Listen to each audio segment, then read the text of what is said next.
Right, so good evening, everyone. We'll get started straight away. This is our fifth session, I should Fifth. say. Yeah, Yep. And today the topic is on diabetic retinopathy. So I'll leave it over to you. Thank you, Mr. Mohammed. thanks. So, I mean, we can speak for hours and hours, if not days, on diabetic retinopathy. It's our bread and butter. It's what probably takes up 70% of our day-to-day workload. So, but it generates questions all the time because it's such a variable beast. And of course, the rate of diabetes, as we know from this slide, is just going up and up and up. So any of you younger ones, I'm hoping I'm going to be retired by the time one of these numbers comes up. But it is just rising exponentially. So that's an issue in public health. Obviously, for us, it's an issue. For general medicine, it's an issue. But the workload generated is, we're finding it difficult to keep up. And it's a worldwide issue. And some countries have got just crazy prevalence of diabetes, sort of 1 in 3 in some of the countries in the Middle East. So it is an issue. It's a problem. And we don't really have any great solutions at the moment. So it's been well recognized for a long time.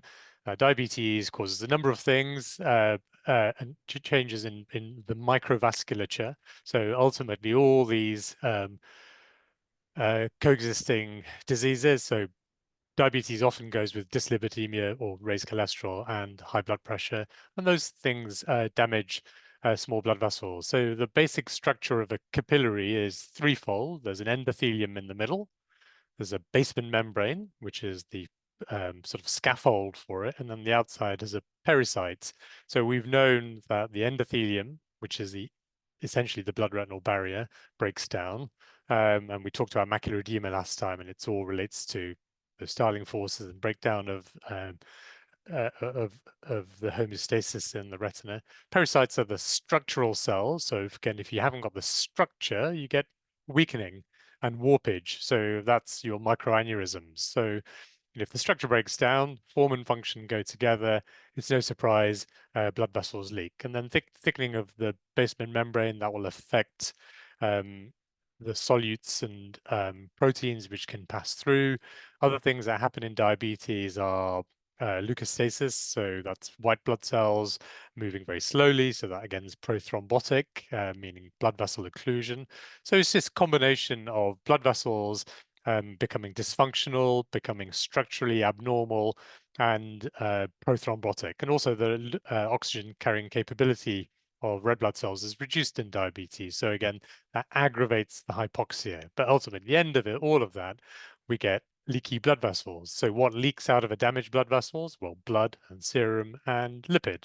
They're the sort of main structural components. And then we'll recognize that as macular edema. So all those things can be explained just by a simple analysis of the capillary, which is a basic structure in the retina. And if your endothelial cells are broken down and the blood retinal barrier breaks down, it's no surprise it leaks. So hemorrhage, exudates, and microaneurysms, which are the sort of hallmark early onset feature. So we've known about the histology for decades, really. So this is a cast model. So we've known from the 60s that there's capillary non-perfusion, there's dilated blood vessels, and then once these blood vessels shut down, they never open up again, and then new blood vessels develop or neovascularization in response to that global chronic progressive hypoxia and anoxia. So new vessels always form on the border of perfused and non-perfused retina, almost always on the venular side. And of course, the purpose of stating this is now on OCTA analysis, and we do this more and more in diabetes in our clinics now. We can see exactly the same histological changes. So you get rarefaction or loss of the fine capillary network. And then foveal ischemia, it's defined by a widened foveolar vascular zone. So normally it should be about 350 microns. We see patients with 1,000 plus. The regularity, it should be a tight little circle, and then loss of the capillary bed, both in the superficial and intermediate and deep capillary plexuses. So the process goes on. So that's our very sort of simplistic understanding of diabetes being a microvascular disease.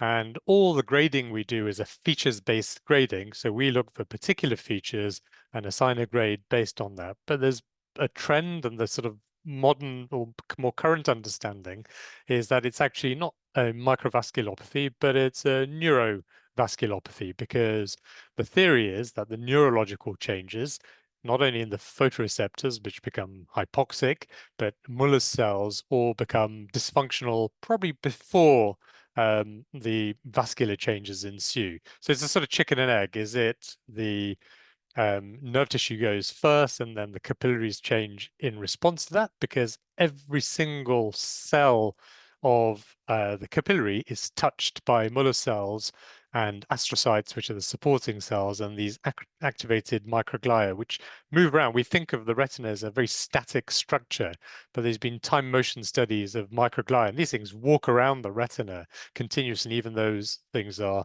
slowed down. So we don't really imagine it being a dynamic thing with cells migrating here and there, but that's really what happens. So it has sort of changed our understanding a little bit. Not that it changes our grading, that stays the same, and our treatments stay the same, but perhaps in the future we'll look at it in a slightly different way, probably more about neuronal protection, etc. So we've already said it's a features-based grading, and it's a very, very logical progression. We've already said our understanding is the first thing that happens is a microaneurysm develops just because the blood vessels weaken.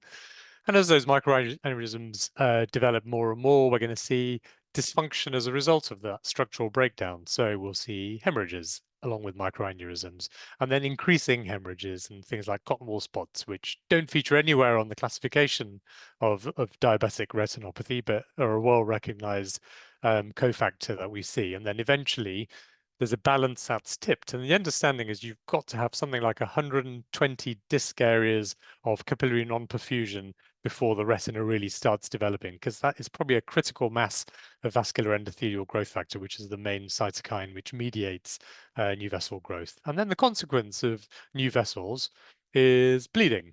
And it's only little bits of bleeding. It's actually, again, we call it a proliferative retinopathy, but it's a proliferative vitreoretinopathy. It's the action of the vitreous on abnormal blood vessels, because those blood vessels grow out of the retina onto the back of the vitreous. The vitreous then degenerates, pulls forward, and then pull, and then eventually pop and bleed. If there was a PVD, you wouldn't get tractional retinal detachment, you wouldn't get vitreous hemorrhage. So, I think there was an idea mooted that you could probably induce a PVD and it would protect from a lot of the consequences. But again, those things aren't done. We still stick to our very traditional patterns of things. So we'll go through hopefully very quickly, but um, as you've probably already gathered, very quickly for me usually means running over. We'll go through these various grades so there's clarity. And please do just ask questions if anything's not clear.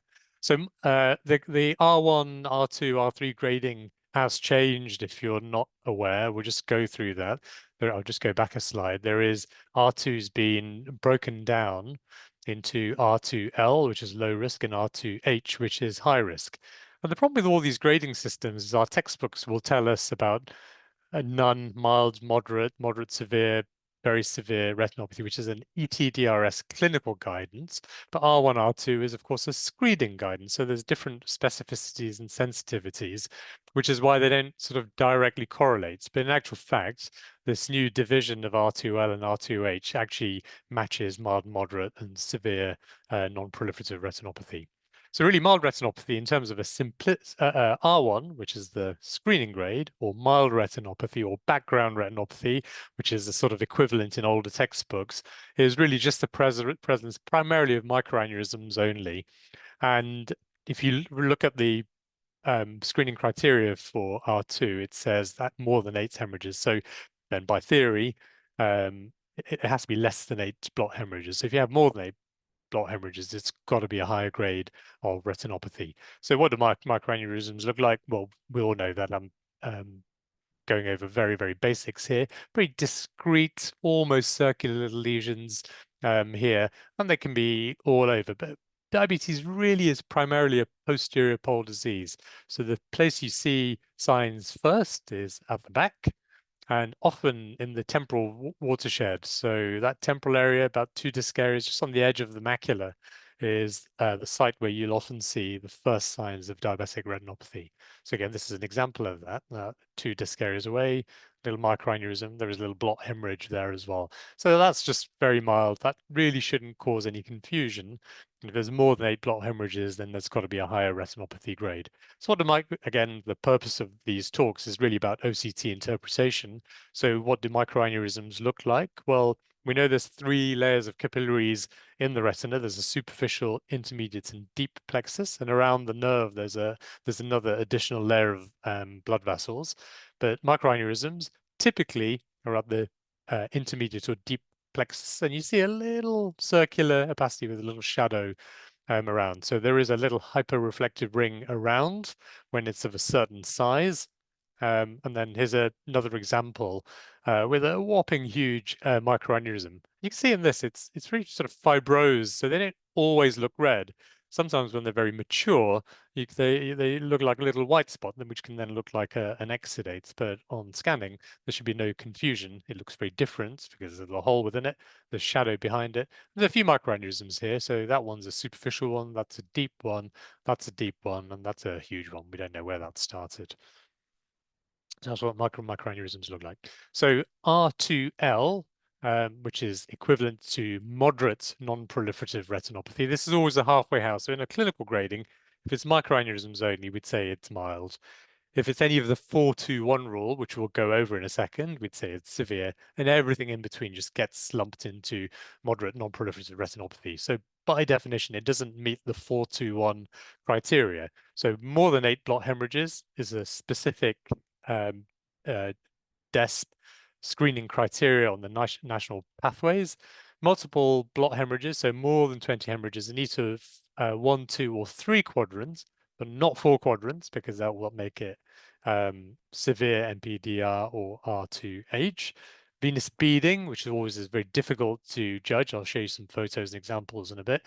And then intraretinal ERMAs, intraretinal microvascular anomalies, which are even more difficult to judge. So this is standard photo 8A, and this is the picture you're supposed to have in your mind.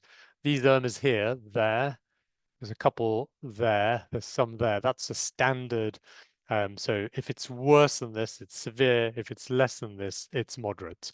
So what do we do in hospital? Well, we know these guys end up progressing, particularly if the diabetic control is unstable. So we monitor depending on 4 monthly, 6 monthly, depending on what else is going on. If their glycemic control is terrible, we watch them more closely. If there's some macular edema as well, we'll watch them more closely. But again, the important point is even though cotton wool spots may be there, they're not part of the classification at all. But always look, cotton wool spots are a microinfarct in the nerve fiber layer, and often it's a site where intraretinal microvascular anomalies will then end up developing as a general tip. So here's an example. And of course, those screening photos are based on 230-degree images based on centered on the disc and centered on the central macula. So the Optos gives us very different images, and they haven't really been fully accepted into the national screening pathways and things. So if you look in this patient's image, there's actually very little evidence of hemorrhage in the lower quadrants. So if it's very segmental, we always look, is it a vein occlusion or not? We don't think this is a vein occlusion. This is much more consistent with diabetes. So this then by definition would fit into that R2L because it's only 2, possibly 3 quadrants of hemorrhage. This is another patient with another eye. There's a bit of maculopathy obviously going on there as well. There's a big blots, but again, in the lower half of the retina, very little going on. So the question here is, has it been a vein occlusion again? Because the hemorrhage is all very, very concentrated. And if someone's got diabetic retinopathy and a mild vein occlusion, it can be incredibly difficult. So there can be little clues. We thought this patient possibly does have a subtle vein occlusion because you can see that vein is really much more dilated than everything and anything else. But it is a real gray area because venous dilatation is part of ischemia, which is part of diabetic retinopathy, and the ultimate pathophysiology is they're both ischemic processes and veins dilate in ischemic tissue. So that R2H or high risk where this R2 classification has been separated is now akin to severe NPDR. Now, severe NPDR is really, really important to be able to diagnose because these guys 50% of them end up developing proliferative retinopathy. So the rates for lower degrees of retinopathy are about 5 to 10%, but it goes up to 25% plus. Sorry, 50% get neovascularization within a year. And if they're very severe, meaning they've got more than one factor from the 4-2-1 rule, the rates is something like 75% of develop neovascularization within a year. So really need to get a handle on the 4-2-1 rule, which is multiple blot hemorrhages in all 4 quadrants. So more than 20 hemorrhages in each individual quadrant. Venous speeding in 2 quadrants. So that's the 2, and 1 is IRMA in at least 1 quadrant. So we watch these patients very closely, but more often than not, where depending on what the glycemic status is, we end up offering early PRP in some of these. So these are the 4-2-1 rules. So these were standard photos from the 1980s, which defined this level. So hemorrhages of this level, venous speeding of this level, which is standard photo 6A, and IRMA. We've already shown this picture, little bits of IRMA there and there and there. And the key with IRMA is they're intraretinal, so they're not extraretinal, which is what neovascularization is by definition. So this is a patient we saw.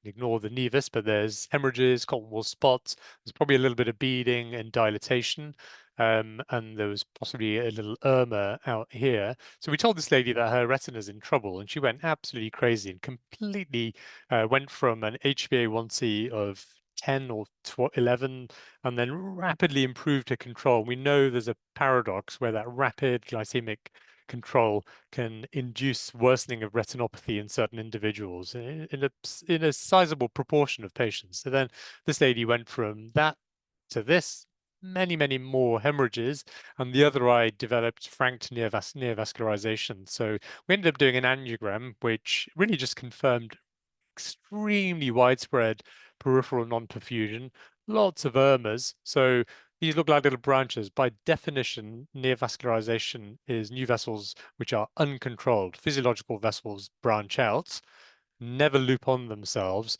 So these things all look like little branches, and they're intraretinal, and they don't leak on the angiogram. If it was neovascularization, they're always incompetent. They always leak around. This is well into the angiogram, so these are not leaking. They've got to be IRMA by definition. So a lot else going on, non-perfusion, very wide and foveolar vascular zone. And the lady was a type 1 diabetic in her late 20s. So going on to these lesions, as we said, we're primarily trying to interpret OCT features. So this lady had a cotton wool spot, just going back to that color picture, just in this zone here. Um, there's a cotton wool spot. So this line is gone through the cotton wool spot, which has got an adjacent hemorrhage. So cotton wool spots elevate the nerve fiber layer, look like ovoid structures, which then go deeper. You can see what the hemorrhage does. Actually, you can't identify hemorrhage because it's almost isodense on the scan. So an individual hemorrhage you will not see, but there's a little bit of a shadow alongside it. So the cotton wool spot is there, the hemorrhage is there, and then there's another additional hemorrhage a little lower down. This was on a later date, and that you can see how there's a little elevation there, so quite a superficial hemorrhage. So it's probably a pre-retinal hemorrhage because you can see the inner limiting membrane, and then it's got a shadow, but the color and the shading and the grayscale of the hemorrhage is identical to the surrounding retina. And if you're just looking at that picture, you wouldn't really know without the help of the infrared reflectance image. So R3, the sort of logical next step is that could be R3A or active, or R3S where it's stable, which is the presence of any neovascularization. So it doesn't. We in clinical practice will say high risk characteristics or not, depending on the size and extent, which is of limited value because anyone with neovascularization really should be treated. It's never going to regress. So it's the presence of any neovascularization either elsewhere on the retina at the disc, which by definition is within one disc diameter of the disc, or on the iris. And neovascularization in the iris is usually a disaster. You know the eye's in big trouble if they develop rubiosis. And then any pre-retinal vitreous hemorrhage, which is a sort of breakthrough from incompetent blood vessels, pre-retinal fibrosis, which is a slightly more advanced stage of contracture and scarring, or tractional detachment, which hopefully an eye doesn't get to that stage. But it is amazing how many patients still come through presenting with tractional detachment, or of course reactivation, because treatment is not a cure because these patients have got poorly controlled diabetes, so they're still going to get progressive capillary non-perfusion, and it's not unusual for new vessels to grow elsewhere. There's a few patients who completely switch off and go through this so-called angiofibrotic switch, where they just become totally metabolically inactive. But many patients, particularly those with very poor control and coexisting blood pressure irregularities and dyslipidemia, will end up progressing a little bit. But there is a balance point. Well, there's only so much retina you can ablate. So the clues are all here. So there's lots of things going on this retina. There's new vessels of the discs. You can see fronds there. There's lots of hemorrhage. That's pre-retinal hemorrhage. It's obscuring everything else. So that's the way you can tell the layer. If it obscures everything behind, it's got to be in front of the nerve tissue. Whereas blot hemorrhages and deeper hemorrhage, you'll still see blood vessel detail going over. There's a pre-retinal hemorrhage there. There's obviously lots of exudate. There's a few random laser scars here and there as well. And there's new vessels elsewhere there and there. So it's a busy retina. So just by a very cursory glance, there's lots of clinical signs, and lots of clinical signs usually means ischemia and usually means the eye's in trouble.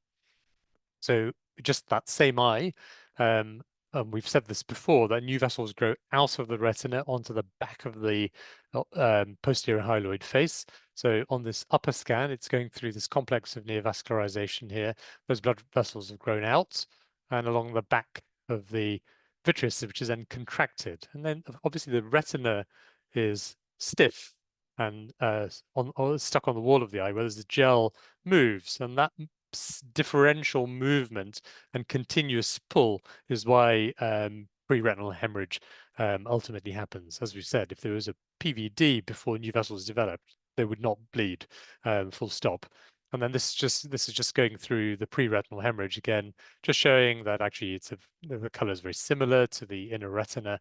And you can see that just nice pockets of vitreous where the fluid is just collected. It's just essentially a fluid level.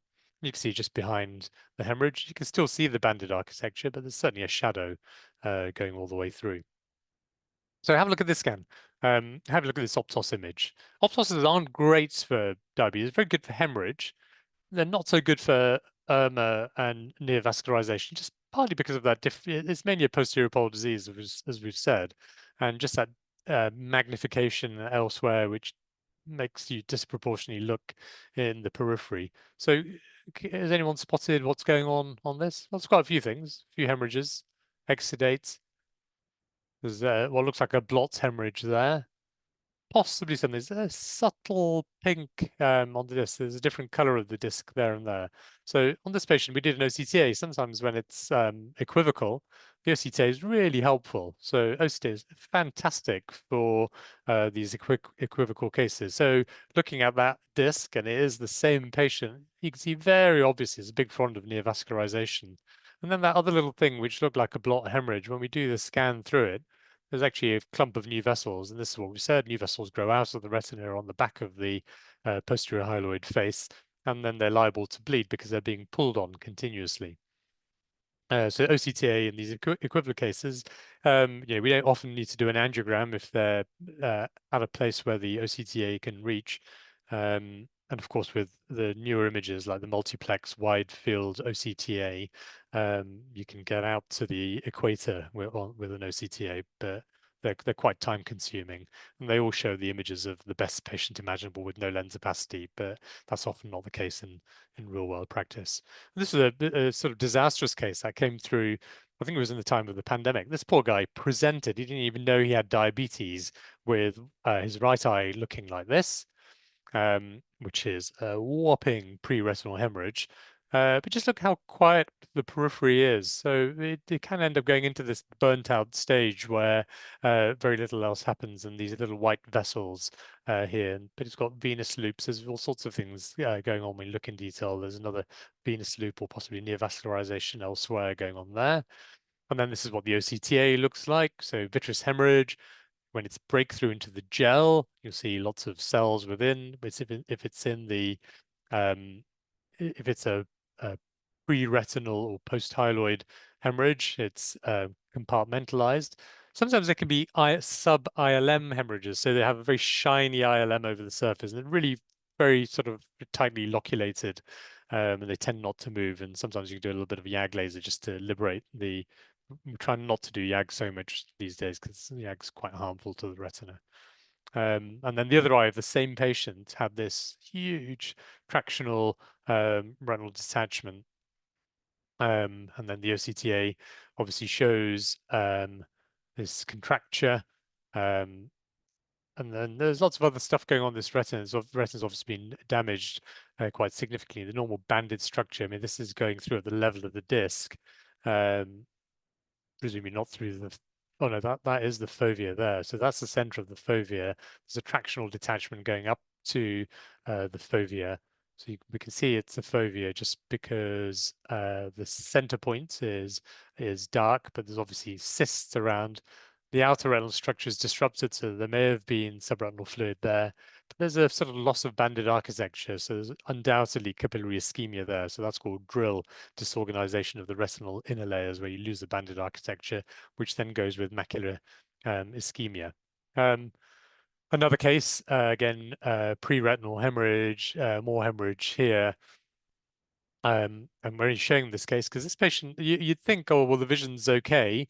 But he was saying, oh, my vision's very, very foggy.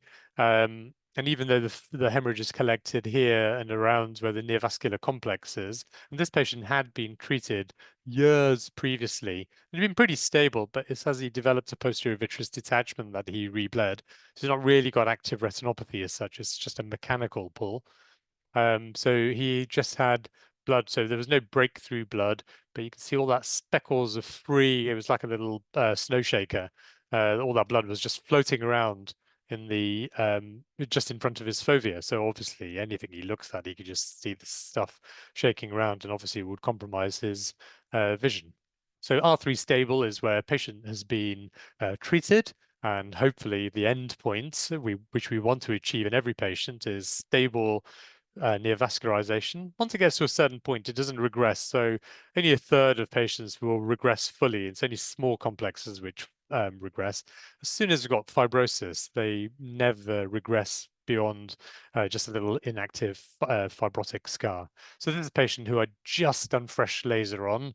So this patient was a very sort of we don't normally do all the laser in one sitting. We do half and half, but this guy just usually never bothered turning up, and his DNA rate was just phenomenal. So he actually came one day, there was neovascularization here. The other eye had terrible neovascularization, so we treated both eyes. So that's fresh laser, literally done minutes ago. And then this is a patient who I treated about 10 years ago. And she presented, and it was actually a medical doctor who had no idea she had diabetes, and possibly accelerated by pregnancy, and then it was sort of picked up at that point with antenatal screening, and she had new vessels absolutely all over the place on angiography. We lasered her, and then you can see it's that same rule again. The busier the retina looks with hemorrhage and exudates, and especially blot hemorrhages, which specify that there's ischemia going on. You know, this lady has got a couple of blot hemorrhages here, possibly something here in the periphery, but the rest of it just looks quiescent and burnt out. And we want that appearance. And you know, the lucky subset of patients who then go through that angiofibrotic switch where the blood vessels switch off, they fibrose, and then just don't go again, is really the point we want to reach in absolutely everyone. And then occasionally patients come through with this very burnt out appearance that they've gone through the process and then tip into this so-called crunch or fibrosis. So there's lots of pre-retinal fibrosis. There are a few hemorrhages, but these vessels are completely whited out, which means the retina is just infarcted. So what we said before is new vessels develop from chronic progressive hypoxia. That's an inadequate or reduced oxygen supply, not an infarct where there's no blood supply. This is why a central retinal artery occlusion, you never get near vascularization because the retina is just killed. So there's no VEGF production from dead retina. It's just ischemic or struggling, metabolically struggling retina, which produces VEGF. And these patients, sometimes the process is so profound that it just shuts everything down. These are very, very difficult to treat. You're damned if you do, damned if you don't. These people need vitreoretinal surgical intervention, but the blood supply is so poor, it's not unusual for them to end up worse than before the operation. But if you don't do anything, they get progressive traction. If you do something, you end up getting repeated rebleeds. So it's very, very, very tricky situation. This guy just turned up again very, very recently, and someone had done private PDT, a non-retinal specialist. And only ever refer your patients to a retinal specialist who've got diabetes. Someone had done some pathetic amounts of laser in the periphery, which will never, ever control the disease. These patients need angiography. You need to work out where the um, where the residual vasculature is, how wiped out the disease is, and then make some sort of judgment as to whether there's any point in laser at all, or whether they just need to relieve the vitreous traction. As we said, it's a vitreoretinopathy, not a proliferative retinopathy. So the traction only happens because of contracture from the vitreous. The recurrent vitreous hemorrhage only happens from contracture of the vitreous and pull from the vitreous. So if you relieve the vitreous traction, then the bleeding and contracture should theoretically stop. They can do an endolaser treatment as well. And again, this is the other eye of the same patient who just presented. This is a young guy in his 30s with, I mean, he's never going to see again, but he's got sort of count fingers and 660 vision. You sort of maintain him at that sort of level, and every little bit's valuable when you've got such poor disease. And you can just see these incredibly thickened fibrotic bands, which is pretty much a nightmare to peel off in vitreoretinal surgery. They will bleed, it's highly vascularized, and even when the procedure's over, there's a chance, you'll pre-treat with Avastin, which will shut it down, but these little tufts will open up and bleed recurrently in the eye. So tricky situation. So in terms of some, I think we've gone through all those retinopathy grades. No retinopathy, mild, they stay in DESP screening.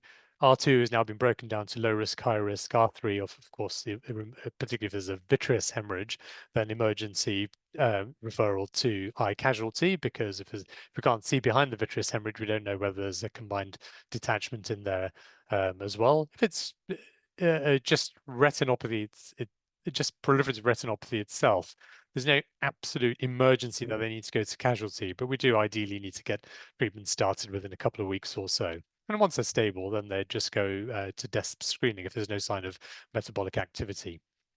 So we'll come on to maculopathy. So the grades are much more simple. Again, these are screening criteria rather than treatment criteria as such. So again, it's got to be specific and sensitive. So no one gets through. We want to avoid false negatives, really. That's ultimately what we want to do, but there's going to be false positives as a result of that. So referral maculopathy is any exudate within one distance of the fovea, any group of exudates, and that group of exudates has got to be larger than half a disc area by definition in the macular area, and any single microaneurysm within a single disc diameter radius of the foveal center of the vision is poor. You have to explain why that vision is poor, because you can't see whether there's edema or not. Of course, ideally we'd be doing OCTs on all these patients as well. It will come in time. And then the treatment decision depends on what the location and magnitude of the swelling ultimately is. So M1, referable maculopathy, any of a single dot of exudate within one disc diameter of fovea. So there's a disc diameter, there's the center of the fovea. The fovea is actually about the size of the disc. So that central zone isn't anatomically the fovea, it's just the central zone. And any exudate within there, or group of exudates within the macula, So we'll just go through some examples which my colleague Mrs. Mann gave me. So we'd still say R naught, M naught if the hemorrhage is not due to diabetes. So if it's vein occlusion, AMD, or any other condition which has caused hemorrhage, you still are trying to make a judgment about the diabetic component about that. In this case, there's a little tiny something going on there. So single exudate within a disc diameter. So of course it's R1, M1. You can't have R0, M1 because there must be retinopathy for that exudate to have seeped out of. So by definition, R0, M1 doesn't exist. I'm sure you know that. So in this case, what's going on? Well, there's a few little yellow dots here. There's a few microaneurysms there. But in this situation, they're drusen. Of course, patients can have co-pathology, so it doesn't automatically get labeled as R1, M1 just because there's a little yellow dot close to the middle. That judgment has ultimately got to be made by someone in the screening program. Now, there's less of a diagnostic dilemma here. There's lots of hemorrhage. Obviously, there's retinopathy, there's cotton wool spots, there's irregularities in the venous caliber, and there's a big cluster of exudates. There's exudates here as well. There's exudates there and there. So it's all over the place. And it's more than half a disc area, that little area, there. So then by definition, it's got to be referable because that's in the macular area. Actually, it's all the exudates is within the single disc circle as well. So there's no prizes there for saying it's R2 because there's significant peripheral retinopathy and exudates which label it as M1. In this example, um, there's Irma, and we've already mentioned earlier, Irma are really quite difficult to look at. The red-free always helps, but the screening criteria say you're not supposed to use magnification or enhance the image to be able to detect Irma, but we all do when you're trying to really make that judgment. So, and Optos is really quite difficult for a number of reasons. Firstly, it's false color, but just that disproportionate magnification makes things quite difficult. It's quite subject to a lot of artifact from dust and smears on the lens as well, or on the mirror, I should say. So this one, there's neovascularization of the disc. There's obviously some exudates around as well. So that's R3 active because they look very fresh. They're perfused. They're not fibrotic. And M1 because there's exudates at the macula as well. So that was a very sort of brief summary. So I'll just give a few examples of cases which we've seen fairly recently. This is a lady who has had proliferative diabetic retinopathy in the past. There was a little bit of swelling. The central maxima was not over 400. None of these measurements were over 400. So it wasn't injection territory. There was a little something going on there. We asked her to just go away, improve her glycemic control, make sure the blood pressure is monitored, which is what we do to most patients since they come back in 3 months. Because about a third of patients will just spontaneously subside anyway, but some will progress. So this lady did progress. You can see near vessels growing out of the disc there. This is just Henle's layer due to the tilt. So we don't, that little up deflection is probably ischemia, but these little bobbles down here are just Henle's layer artifacts. So there's intraretinal cysts here. So she actually came for a second opinion because she was told she needs to have injections because the measurements were over 400. So that central maxima was 400. So she did reach injection territory, but she was of childbearing age, wanted more children, wanted pregnancies. So the OCT showed us there was a very clear solitary microaneurysm up here, and with some which seemed to be the epicenter.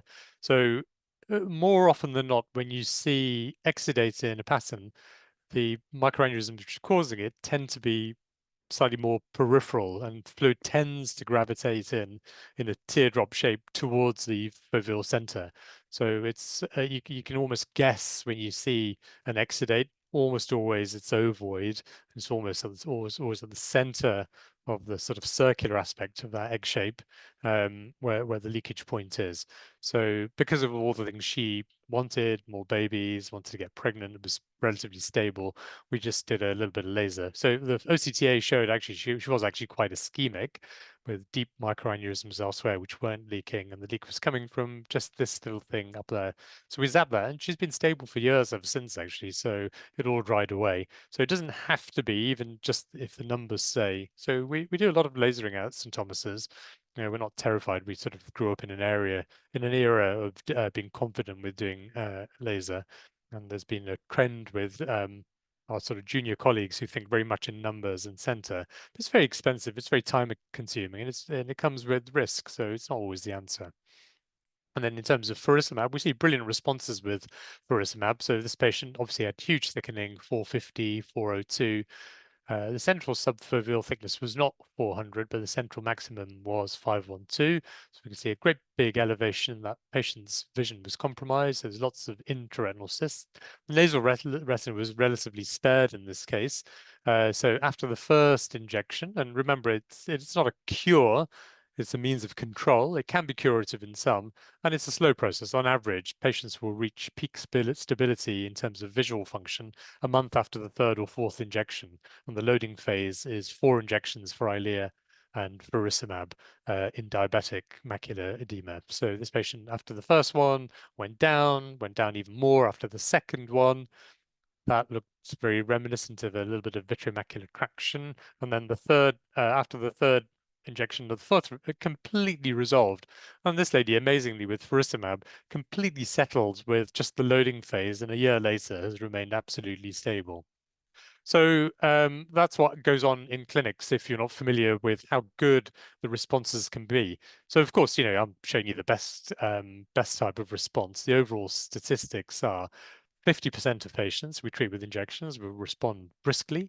25% will be just absolute non-responders to anti-VEGF, in which case we change tack very quickly to intravitreal steroid therapy. And of course, a subset of those will respond, but there'll be a proportion who don't because we have to accept sometimes it's just too little, too late.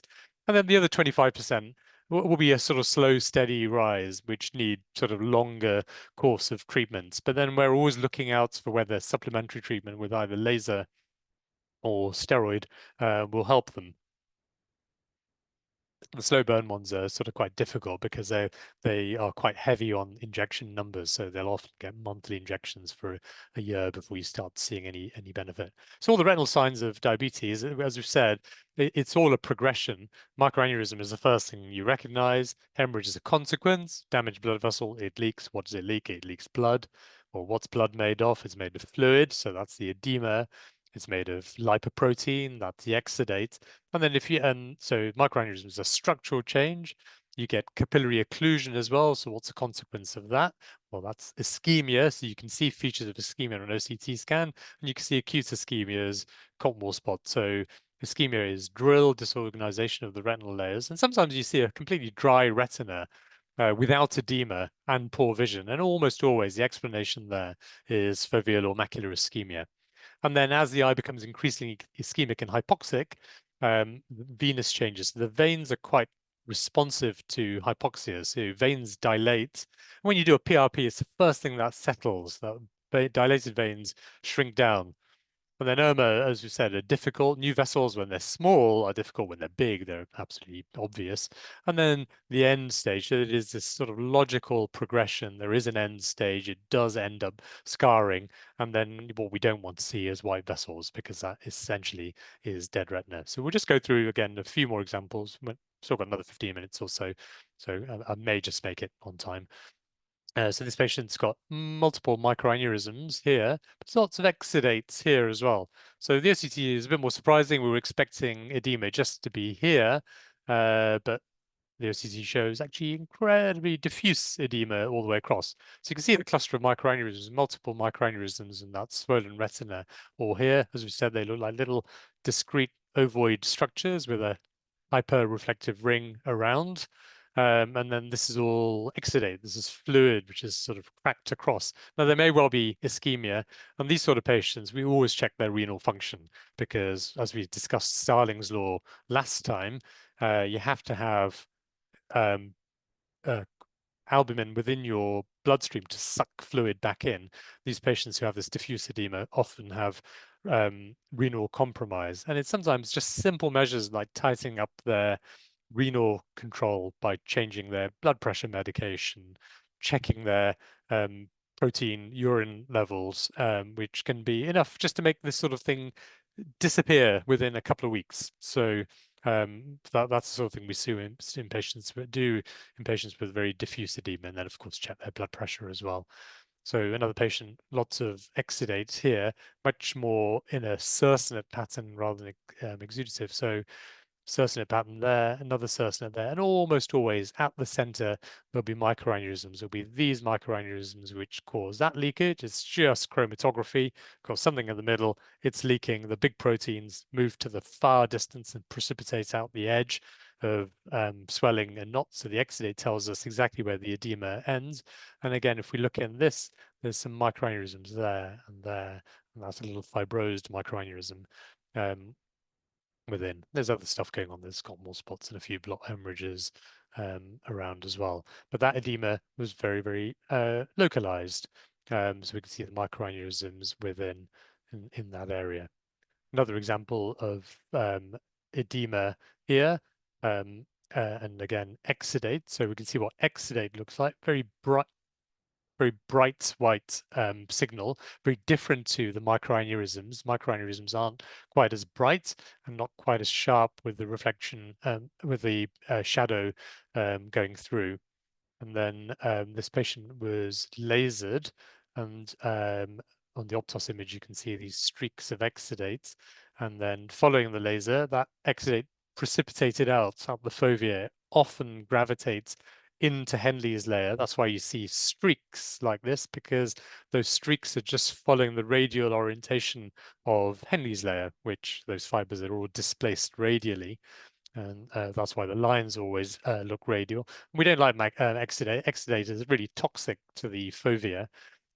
So we'll make sure these patients are on statins, because that helps, in a way, has an anti-inflammatory effect, which helps clear these hemorrhages and minimizes further deposition as well elsewhere. But the body recruits in macrophages, they release toxic lysozymes. Those enzymes dissolve the fat, but they also dissolve nerve tissue as well. So patients with chronic exudates end up with central macular atrophy eventually, which is the end stage of chronic edema anyway. So we want to avoid that, because then these patients will end up with a central scotoma. Of course, lights can't get through an exudate, so they'll be very aware of a dim spot in their central vision. Cotton wool spots always got to be mentioned, because they're a feature of patients with poor glycemic control. Our knee-jerk reaction is always to check the blood pressure, because they are part of the hypertensive retinopathy classification, but not part of the diabetic retinopathy classification.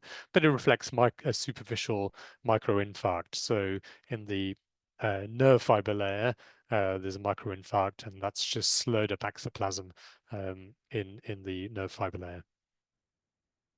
What do they look like? This is again very similar to the other image I showed you. It's a cotton wool spot, and they go through an evolution. They're sort of quite fluffy and indistinct initially.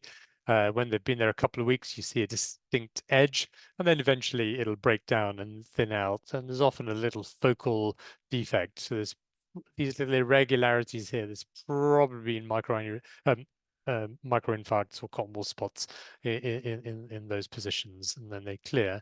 And again, they don't create a shadow. Hemorrhages do create a shadow, but they're slightly brighter and slightly whiter than the surrounding retina.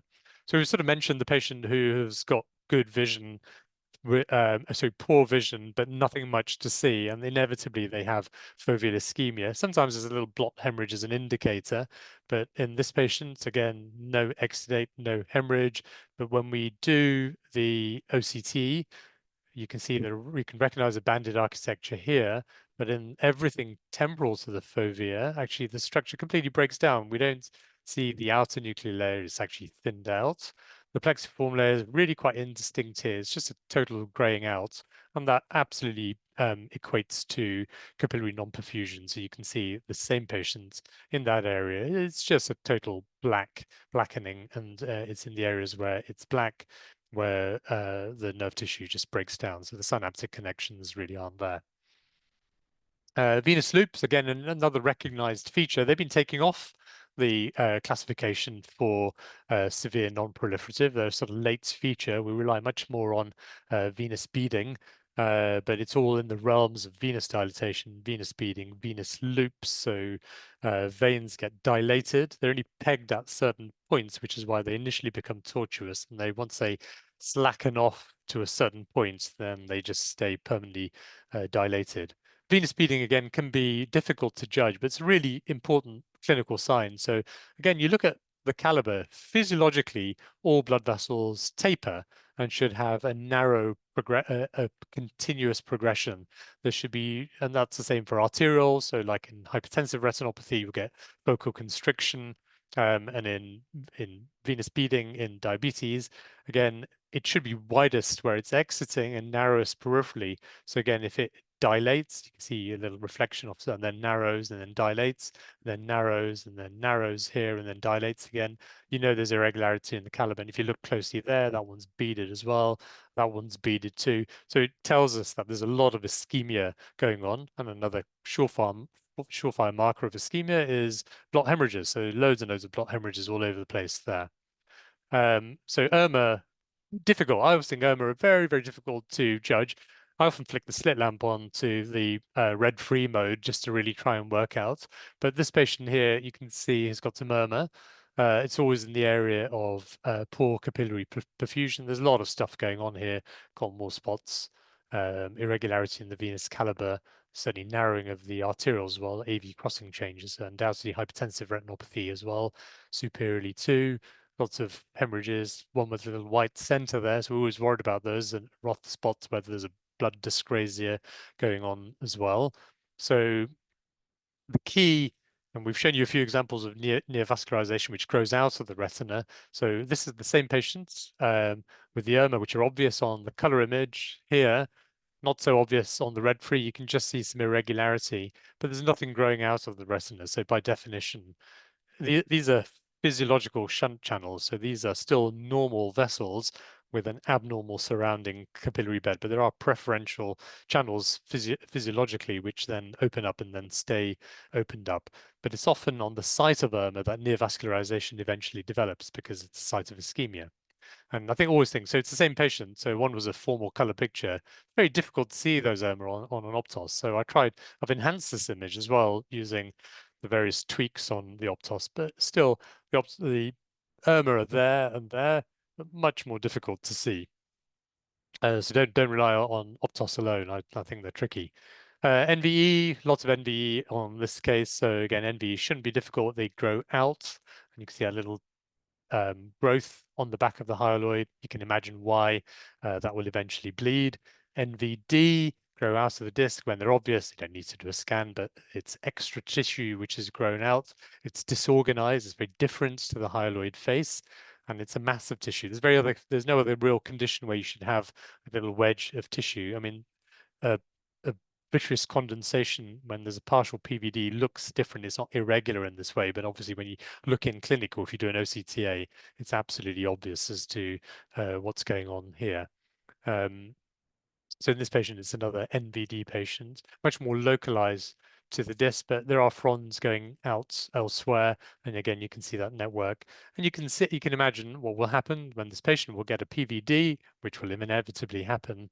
They will get a vitreous hemorrhage. And then if you look at the rest of the retina, lots of grill here. So usually proliferative retinopathy is a sign of progressive and widespread ischemia. So no surprise, there's ischemia here. There's a little bit of localized thickening. So that will be macular edema, that's foveal ischemia, sort of normalish architecture there. And then what on earth do you do with that? Well, it depends. We'd scroll through if there's cystic changes or if there's microaneurysms, we'd probably just zap them. But if it's over 400, we'd end up doing intravitreal injection therapy. So I think we've gone through the full spectrum and amazingly kept time. And it's that features-based very logical. The first signs are always microaneurysms, and then what happens is that leakage from that and capillary occlusion. The signs of that are things like Cottonmore spots and eventually neovascularization, and then the consequence of the neovascularization. The new vessel growth is the problem. The consequences, fractional detachment and vitreous hemorrhage, are a fault of the vitreous still being attached and continuously pulling, and that sort of dynamic interface between the vitreous and those abnormal vessels. We need an easy way. So ochraplasmin, that drug that was around about 15 years ago, was promising if you could cleave off it. It didn't work. It was a bit toxic to the retina as well. So it's completely out of favor and really not used any. I don't think they even manufacture it, but that would have been a good idea. So renal signs of diabetes, I think we've gone through all of those. So I think we'll stick to questions if you have any. Thank you so much, Mr. Mohammed. That was a whistle-stop tour of diabetes. Well, I And have to say, diabetes, you can spend all day talking about it. So yeah, there's no easy way. no, no, absolutely. And actually, it's quite handy. I mean, the whole point of this sort of these sessions are to look at the OCT interpretation, and the fact that we have that advantage now more and more in practice of having access to OCTs, um, but actually not really understanding the ins and outs of how exudates look and how hemorrhages look and the differences between them on an OCT scan is quite useful to understand better. So thank you so much for that. We don't have any questions in the chat as of yet. Um, if anyone has any questions, then please do unmute yourself. You are currently all on mute, so if you're asking questions, we can't hear you. I'm just going to stop the recording if that's okay.